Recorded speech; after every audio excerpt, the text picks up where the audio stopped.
principles of secure cloud computing. Then we evaluate cloud service providers. So that is all about domain one. Domain two is cloud data security, which has roughly 19% of the exam content. Here we talk about, we describe the cloud data concepts. Uh, it talks about a high level strategy for cloud data and storage architecture. So we talk about the storage types, what are the various threats, and then we talk about various data security technologies and strategies, like what encryption, key management, masking, hashing, all of these techniques. I will also be, when I'll be covering this module, I will also be giving you a good overview of what are the, you know, I think this was something that was discussed last week. I think Sheikh, I think you pointed this out, that we want to, and it makes sense because we want to cover about the various data protection mechanisms that anyone can look out for when when you are on the cloud. Whether it's when that we're talking about data at rest, whether it is data at rest on the object storage, or whether it's data at rest on on the underlying data platforms in the cloud, like underlying databases.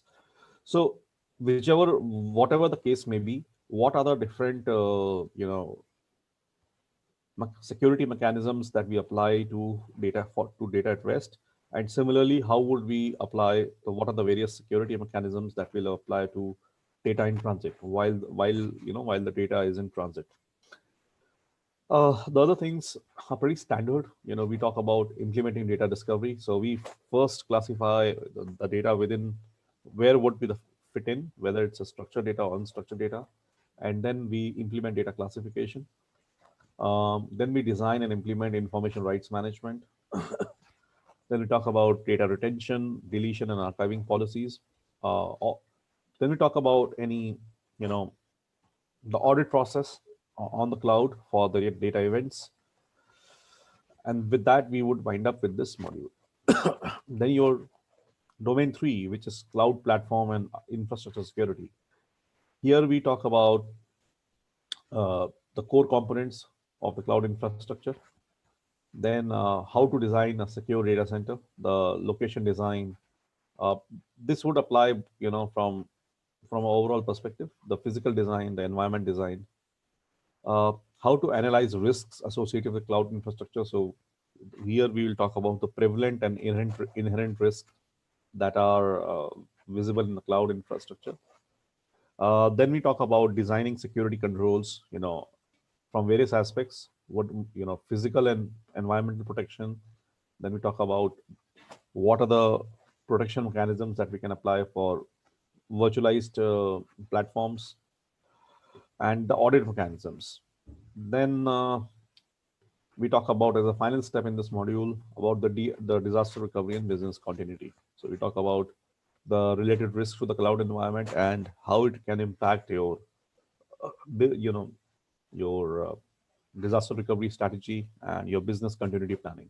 Because your business continuity planning, which is the which is the larger goal, it can completely change the process, can completely change from how you design your BCP plan uh, for your for your on-premise systems, as compared to how would you plan out for your uh, cloud environments. Methods, certain methods, or would be similar. For instance, identifying critical business processes. However, because as you are no longer in control of the infrastructure when it comes on the cloud, so certain mechanisms and certain tweaks have to be applied there. So we'll talk about that. Domain 4 is about cloud application security. Here we discuss the secure software development lifecycle. We also talk about the common vulnerabilities, from a software development point of view in the cloud. So for the applications that you are building in the cloud, what would be the kind of vulnerabilities? What are the checks that you can apply there? And then we apply the cloud software assurance and validation. Then we do something like code reviews. We also look out for verified, various things in, doing, apart from doing code reviews, what are the approved APIs, right, that are interacting with your system. So we talk about all of those things. Then we, talk about, how you supplement security components. We talk about things like how you protect your, web applications using things like web application firewalls. You can do database activity monitoring. You can use XML firewalls, API gateways, and so on. And then we design appropriate identity and access management solutions. Here we talk about federated identities, identity providers, single sign-on, multi-factor authentication, cloud access, security broker. Domain 5 talks about cloud security operations. So here we talk about uh, specific, implementing and building physical and logical infrastructure for your cloud environments. Then we talk about how you operate on your physical and logical infrastructure. Uh, so, for instance, building about your VMs or your guest operating systems, your how you segregate things like your VLANs or your subnets or your availability groups within the cloud setup. Then we talk about managing physical and logical infrastructure for cloud environment. So here we talk about patch management, about net, backup and restore functions. So how is the configuration for that? Then we talk about orchestration platforms, the management plane. Then we talk about things like how do you place an IDS, IPS, the network security controls. So this module is all about, purely from an infrastructure perspective, cloud infrastructure. And then we talk about your how do you apply the controls, in the cloud environment. So we talk about things like change management, uh, business continuity management, information security management, incident management. So the classical, management related, stuff that goes in the, the service. We're talking about service management, various phases of service management or various modules of service management. How do you apply that? All of those things will come into play here. Then we talk about the digital forensics, method within the cloud. Uh, and then obviously it's like how do you communicate with relevant parties, whether it's your vendors, customers, partners, and then how do you manage your security operations.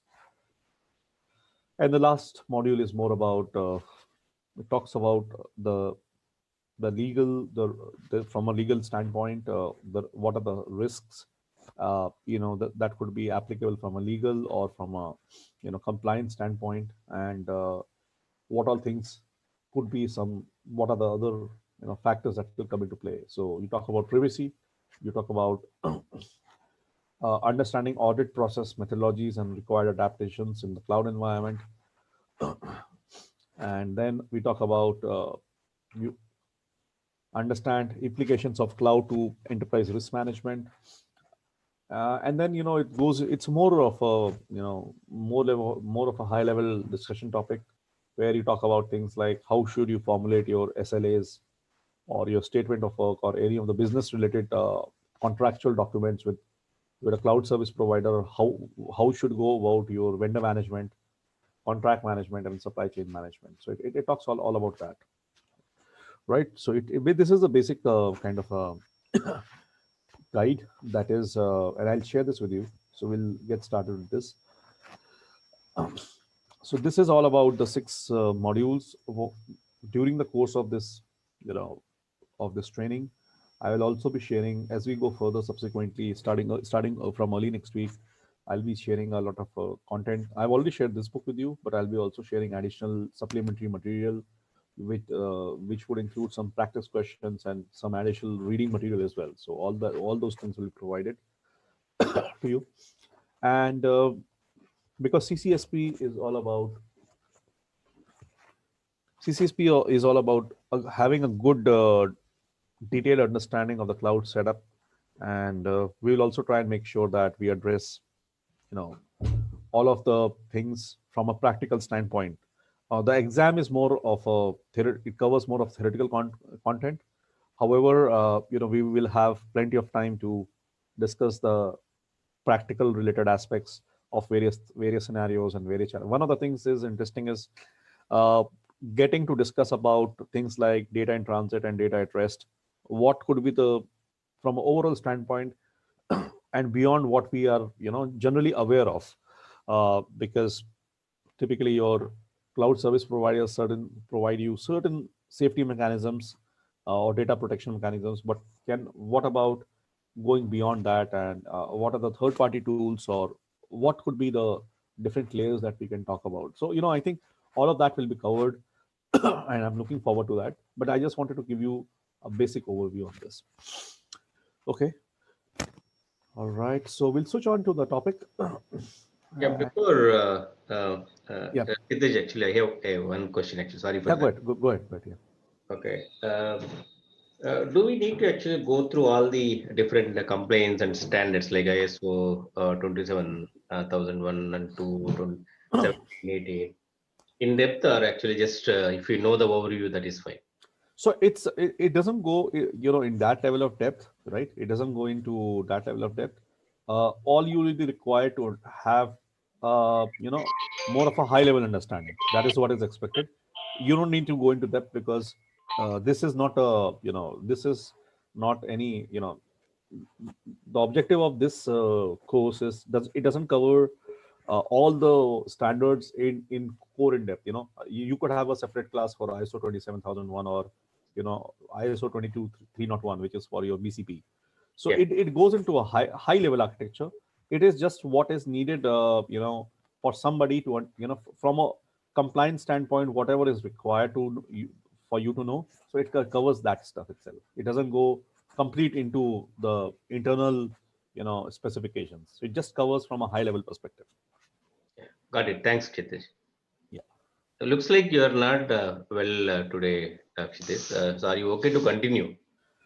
No, I'm perfectly okay. Just that it's like Yeah. it happens, because the weather is changing continuously. So I think that's okay. It's perfectly All okay. right, all right. We're okay to continue. Yeah, absolutely, absolutely. I don't see any issues. It just you just get a little cough and cold in this winter season. That's okay. Okay, thanks. All right. So let's go ahead. So Simon, I believe for rest of everybody, we got a change in the timings. We got some adjustments this week. We started so because it was very early for all of you last week. So I hope this timing is okay to at least get started, right?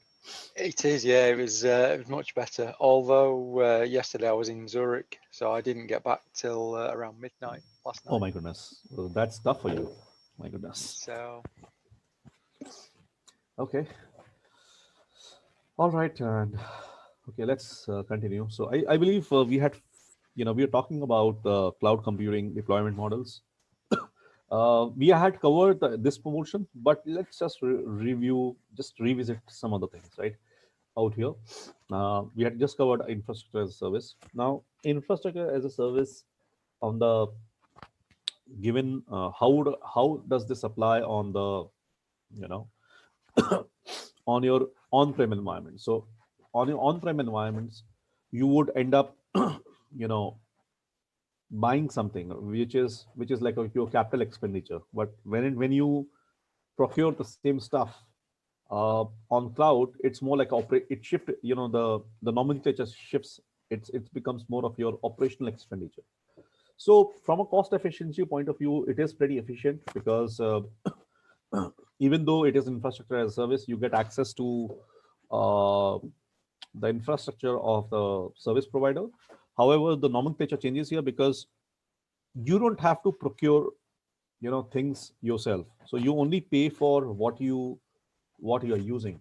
So that is a lot different from procuring or getting budget. Specifically for your on-prem systems, you may have to consider things like any procurement that you do. First of all, you have to get an approval or get a required budget for it, or whether you have the appropriate budget at a given point on time or not. So you will have to go through certain level of approvals there, and you would also have to do ROI analysis.